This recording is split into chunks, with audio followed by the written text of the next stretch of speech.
Hello મિત્રો, welcome back our YouTube channel and I hope તમે બધા મજામાં હશો. આજે આપણે વાત કરવાના છીએ 10મા ધોરણના પરિણામના રિગાર્ડિંગ. એટલે આજે આપણે ઇંગ્લિશ અને ગુજરાતી હિન્દી ત્રણેય મીડિયમનો તમે રિઝલ્ટ કેવી રીતના ચેક કરશો અને ફાઇનલી તમારા જે જીએસઈબી બોર્ડનો જે રિઝલ્ટ છે એ જાહેર થઈ ગયું છે મિત્રો. તો રિઝલ્ટ કેવી રીતના તમે ચેક કરશો? રિઝલ્ટ જોવા માટે તમારે શું કરવું પડશે મિત્રો? ગૂગલ ઉપર સર્ચ કરવાનું છે સ્ટડી વિલેજ. મિત્રો, સ્ટડી વિલેજ એક માત્ર એવી ઓફિશિયલ વેબસાઇટ છે જેના ઉપર તમને બધી ઇન્ફોર્મેશન 100% રિયલ મળશે, કેમ કે જીએસઈબી જાતે કન્ડક્ટ કરે છે. ઓકે મિત્રો, આવી રીતના ઓપન કર્યા પછી નીચેની ઓર તમારે સ્કોર કરવાનું છે. ગુજરાત 10th રિઝલ્ટ 2024 ઇંગ્લિશમાં જે લખેલું છે એને તમારે ક્લિક કરવાનું છે. આવી રીતના ક્લિક કરીને એક બીજો પેજ તમારી સ્ક્રીન સામે ઓપન થશે મિત્રો. આવી રીતના ઓપન થયા પછી નીચેની ઓર મિત્રો સ્કોર કરવાનું છે.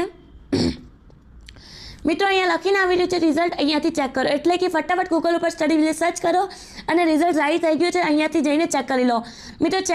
અહીંયા તમે ક્લિક કરશો ને પછી તમારો હોલ ટિકિટ નંબર માંગશે તો હોલ ટિકિટ નંબર લખી દેજો. ફટાફટ ગૂગલ ઉપર સ્ટડી વિલેજ